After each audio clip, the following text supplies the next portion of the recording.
This is the Parish Line, a production of CGov, the Calcasieu Parish Government Channel, about the events, programs, and policies of the Calcasieu Parish Police Jury. Welcome to our April edition. On this month's program, we will look at Animal Services' annual rabies clinic, visit the Calcasieu Workforce Center's Youth Summit, and see all of the airplanes that came to Calcasieu Parish at the annual Mosquito Control fly-in. First, flooding rains created huge issues for Calcasieu residents last month. Molly Morgan has details on the response. Because of the recent heavy rains here in Calcasieu Parish, residents have had flooding issues to deal with. West Public Works Maintenance Assistant Superintendent Darren White tells us more. I got a call about 8 o'clock one night. My supervisor was called out on a call, and he just called to let me know that they were called out. And a lot of the flooding was in the Quincy area and Starks area and north of that. Of course, you know, when they get a big rain in that area, it all goes south. So they went out. They got called out on a tree, actually. And they got out there. Roads was flooded, driveways was flooded, and it was just so much rain at one time the ditches couldn't handle it. So they started putting out high water signs. Rivers started rising, causing more problems. We started watching different roads where we knew it was bad about flooding, and some roads took a couple of days before it even showed, but after it started showing up, we started putting high water signs and monitoring them pretty close. And a day or so after that, we could go take the signs down, and other places we'd have to put them. So it was kind of crazy there for a while. It was basically cleaning covered ends where debris would float down in all that high water. You had debris floating out of the woods into the road ditches was our biggest problem. But we started the next day cleaning the worst areas first. There's just very little left out there that, you know, we might get a call on something that we actually missed, not a high area where traffic is or people, and, you know, but we've taken care of most all of it. Louisiana Wildlife and Fisheries added a helping hand to local authorities. Captain Jubal Marceau explains. With the recent weather, we were contacted by several of our OEC directors in the parishes of Beauregard, Allen, Evangeline, and Calcasieu pertaining to these recent rains and the swollen rivers and flooding, which caused several roads to be closed and several people to be caught in rising water.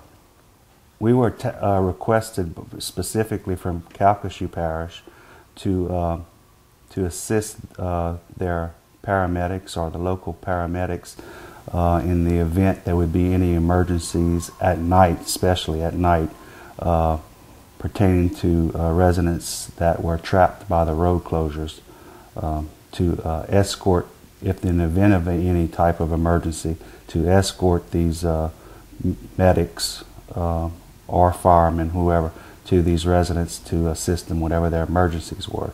And we do that by different types of watercraft that we all have in the depending on the situation, the depth, and other factors. Rivers were closed to traffic in order to keep property safe. That action was taken to safeguard property along the river, and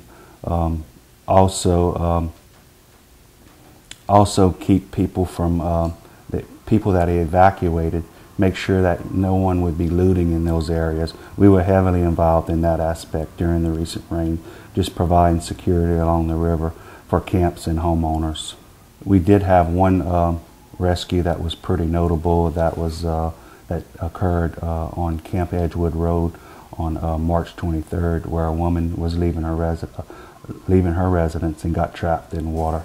That, you know, she was driving in water that was maybe up to 3 or 4 inches, and suddenly got caught in like 5 or 6 inches, and slowly in 2 to 3 feet of water. So that was one rescue that we had that was pretty notable. Flooding issues are common to those who live on the river.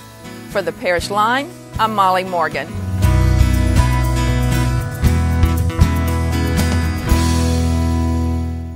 Along with parish personnel, several other local and state agencies responded during and after the flooding event. The Business and Career Center's annual Youth Summit was a success. Jessica Williamson tells us how the center put a different spin on a typical job fair. The third annual Youth Job Fair connects local teens and young adults to potential employers. This year's event was slightly different. Individual breakout sessions were held to prepare attendees for their futures. The youth will be learning life skills, how to go into the colleges and do admissions, what it takes to get into college, financial aid, job readiness skills, things of that nature. Some of the employers that we have in the local area and throughout the region have told us that the potentials are lacking soft skills. And so that's what we're trying to teach and give them more information to help them better themselves when they get in the labor market. Retired school counselor Christiana White has helped many youth succeed and says that the Youth Summit is particularly beneficial to youths needing a little encouragement. Our young people need direction in how to conduct themselves for an interview and what to expect during an interview, as well as how to succeed once they have passed the interview process and they have actually gained employment. So our passion as senior citizens and as members of Zeta Phi Beta sorority is involved and wraps around the young people. And so this is just a perfect opportunity for us to give back. The summit aims to help youths find summer or long-term employment, but also benefits area businesses. We're helping and promoting our youth to find employment, and I'm very, very excited because we have several different companies that believes in us enough to come out to support us so that we could give our young adults an opportunity to get out and work. And we know that that's going to help promote good citizenship. We are here to help the youth to find employment. We're also here to help employers with their needs, so there's some connectivity. You help the employer, you help the job seeker. And the youth of today are our adults of tomorrow, and we need that. We need them to know what it is to work, to be responsible, to have good work ethics, and that's what we're trying to promote. The Business and Career Center is constantly working to provide employment and training services to the area. For information on services and events, you can call the center at 475-4900. For the Parish Line, I'm Jessica Williamson.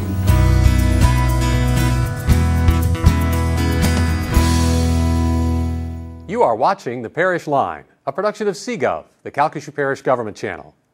Mosquito control experts from around the South descended on Calcasieu Parish recently. Margaret Higgins gives us the details. Mosquito control districts from across the South recently attended the Gulf Coast Aerial Workshop and Fly-In, hosted by Calcasieu Parish Mosquito Control. Director Scott Willis explains. We have different mosquito control districts across the Gulf on the south end, and here they come in and bring their airplanes and for people to come look at, different pilots to share information about their aerial programs, and then we'll have presentations, and it's just a time for everybody to get together and share information about aerial mosquito control. The workshop and fly-in has a lot to offer. It's actually twofold. It's educational, and then also to show off airplanes. And by showing off, you can, if someone is interested in new equipment that Scott may have, then they can look in their airplane and see how it works and ask how Scott likes it and things like that. So it works. There's a lot of good angles to this. John Marshall and Jim Ryan from Texas show us their planes. It's a 1966 model. It's a used Army aircraft that they went through and redone, and it's got 1,000 horsepower to it, so it flies very, very nice, spraying mosquitoes at 150 miles an hour. One of the biggest changes from what we've had prior to Hurricane Ike is that we went to a turboprop engine. This is a jet engine with a propeller. It is 500 horses, and it gives us a lot more power and ability to carry a great deal more of the insecticide, and I personally think they're quite a bit safer than the piston engine. And this is probably one of the biggest upgrades that we've had in the last 20 years of mosquito control. The aircraft is basically a standard King Air. This is our spray nozzle. We have one on the left wing, one on the right wing. As you can see, it's got a tube that goes in through the wing and goes into the spray tank, which I'll show you here in a minute. and it sprays it out into this mesh, and this thing is turning at about 10,000 RPM. It's turned by the air pressure flying over it, and I can set those blades to get whatever speed I want, and it comes out of this as a real fine mist, about 30 microns, which is about the consistency of hairspray, and it comes out in a great big swath, and the airflow catches it, and we've got, like I said, one on each wing. Just about everything on this aircraft is electric. We have electric motor, it's a DC motor. We have just a regular geared pump. As you can see, it pumps into that pipe going that way, and there's one going the other direction. And the insecticide is stored in that tank. I have a 180-gallon tank, and I can turn the spray on either automatically. We have a computer on board that is made to adjust for wind, ground speed. It takes all that in consideration, and it adjusts how fast it sprays. Or I can do it manually if the computer's not working, which sometimes it doesn't work. And all this electric here is just for the computer control and for the manual control. The little black knob, as you can see, is what I use for manual. I just set it prior to takeoff at whatever flow rate I want. The bottom one is the computer doing everything. We fly single pilot. We don't have a co-pilot in this aircraft, so I have to control everything from up front while I'm flying. And I have an emergency cutoff. There's a little cable coming back here to that valve there. I can pull it. It's right there by the seat. That little cable, I pull it and it turns that valve off, and no chemical can come out of the tank in case the tank springs or any of my pump system springs a leak. I can turn the system completely off. My name is Jim Ryan. I'm with Brazoria County Mosquito Control, and it's south of Houston, Texas. I brought our airplane over, one we just finished last year.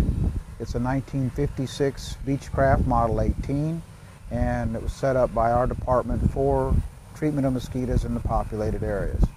Our system was built with all plastics and Teflons to handle the chemical. We use electric motors with variable speed drives. We use what's commonly referred to in industry as a micronair atomizer, which gives a very fine and controlled droplet spectrum for mosquito control. We use an automatic flagman for telling us exactly where to go through the towns or through the populated areas and also through the marshes, and apply precise swath widths and accurately apply the chemical economically. For the Parish Line, I'm Margaret Higgins.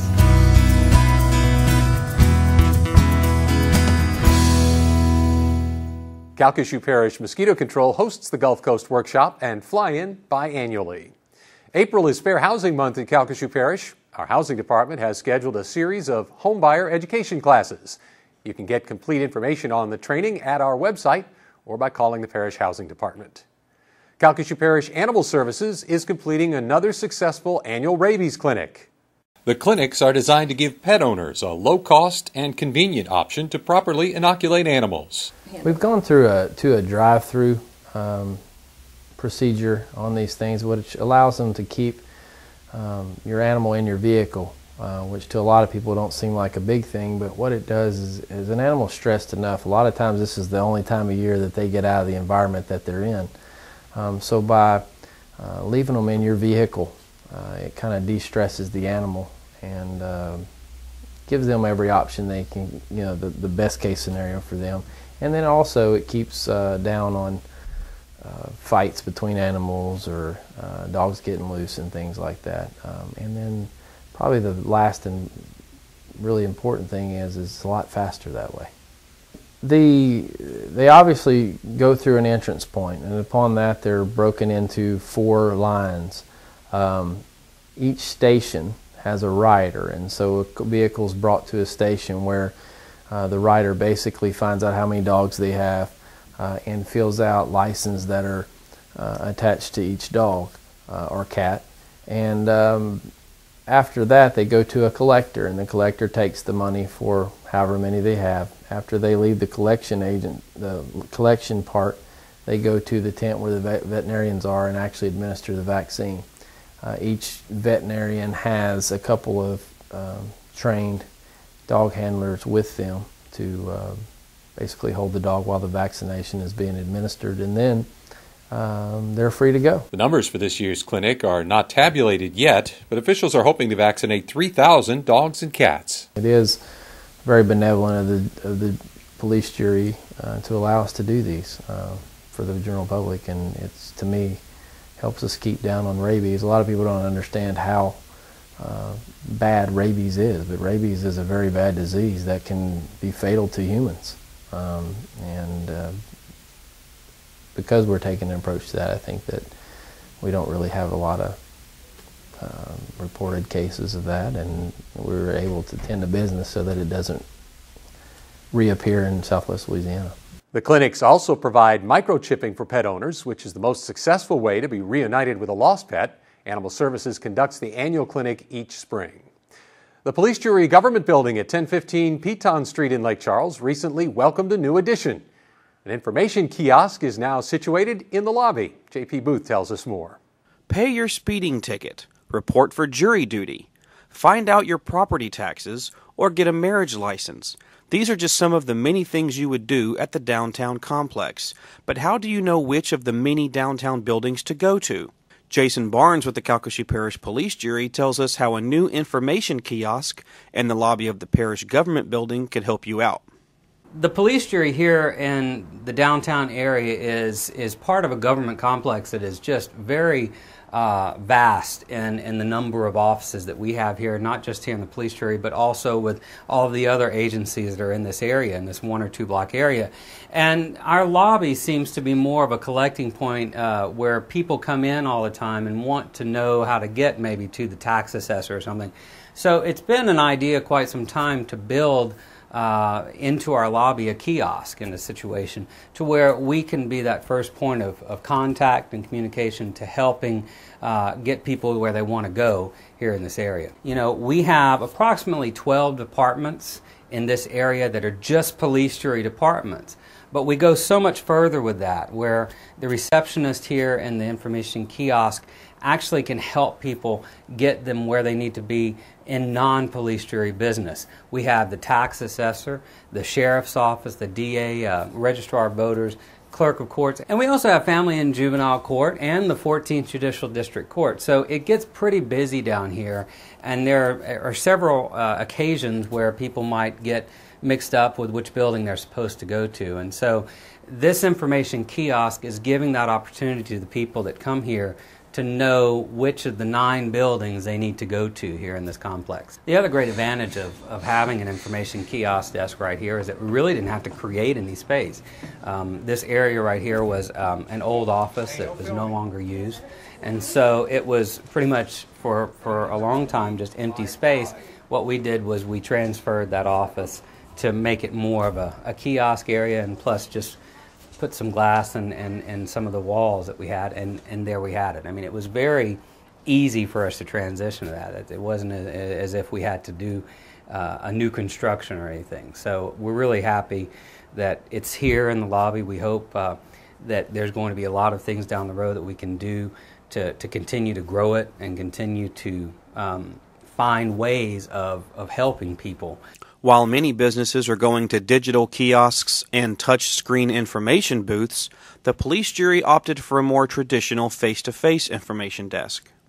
In the digital age, there's always great benefits of how you can use digital media in the sense of getting ease of efficiency and those kinds of matters. That was certainly taken into consideration, but at the end of the day, really what was important to us was having that face-to-face contact, having the personal contact with someone and not necessarily a machine, because the police jury is very strong on the fact that we like to have personal communication with our visitors and our constituents. There is a pseudo title that our receptionist has here, which is basically Director of First Impressions, because that's what we're looking at. A lot of these people that are coming to this government complex is seeing the receptionist as their first point of contact, and so that's a first impression type thing. It's very important that we give a great first impression, not only if they're visiting here at the police jury, but if they're visiting in other departments in the complex. So that's really important to us, and that's one of the main reasons why we have someone down here. In addition to the information desk located in the lobby, The primary telephone number for the Calcasieu Parish Police Jury comes directly to this station, so during working hours, there's no automated voice messages. What's interesting is this phone call that our receptionist is getting right now is actually the main number to the police jury, and from that phone call that she's getting, she can transfer that call to any of the departments that are in the police jury, even if they're not here in the government complex. If it's Mosquito Control out by Chenault, she can transfer that person. It's never an automated type situation during the work hours. The other thing that she can do, Sarah can also transfer people to other phone numbers if she needs to. If it's the tax assessor or whatever, she can provide the number to them, but she can also try to transfer them as well. So it's good customer service. Customer service is really important to the police jury. We try to strive for that in everything we do. When it comes to the website and social media and the way we do our press releases and all that, we always want to be very transparent and communicate with the public. And this is just another additive of what we're trying to do and striving for excellence. Good morning, police jury. For the Parish Line, I'm J.P. Booth.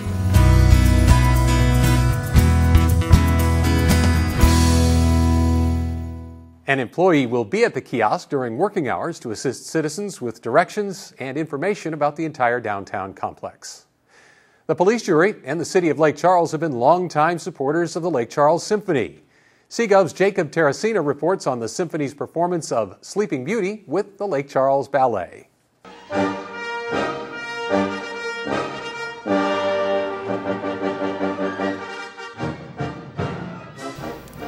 The Lake Charles Civic Ballet contracted out the Lake Charles Symphony to play for this production of the Sleeping Beauty. This has been the second time that the two have performed this production. Lady Holly Hathaway, K.O., the artistic director of the Lake Charles Civic Ballet, talks about the production. Well, we decided a couple of years ago that we wanted to do a full-length story ballet, and of course we love to collaborate with other arts organizations in the area, so our idea was to bring back the Sleeping Beauty. We did it back in '95 with the Lake Charles Symphony, and so we began to reach out to Symphony board members and of course to our wonderful conductor, Boaslav Rattay, to ask him if he might be willing to share the Rosa Hart Theater with us for an evening in the lake area. Both the Lake Charles Civic Ballet and the Lake Charles Symphony put several hours of practice into this production. We began last summer, so it took just under a year for us to set and stage the entire ballet and to rehearse continually throughout that better part of the year. So we began again during our annual summer workshop. We started coming in the afternoons after our regular technique classes were done, and we would set piece by piece throughout the summer until we finally had it all done. And then, of course, it all culminated in the last week of rehearsals in the Rosa Hart Theater itself. Before the opening night's performance, Lady Holly and Boaslav Rattay made a dedication to the ballet. Lady Holly and Boaslav Rattay were dedicating the Sleeping Beauty Ballet in memory of William Kushner, who passed away 2 weeks before the ballet, and he was really looking forward to seeing the ballet done again with the Civic Ballet and the Lake Charles Symphony. The Lake Charles Symphony director, Boaslav Rattay, said that this production was a great way for the Lake Charles Civic Ballet and the Lake Charles Symphony to celebrate together to produce a wonderful show for the community.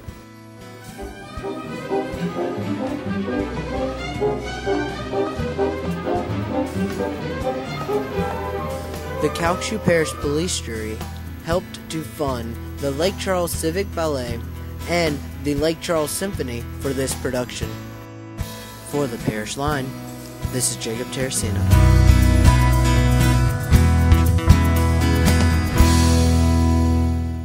That's the Parish line for the month of April. Thanks for watching. For more information on any of these stories or to see the program online, visit our website at cppj.net.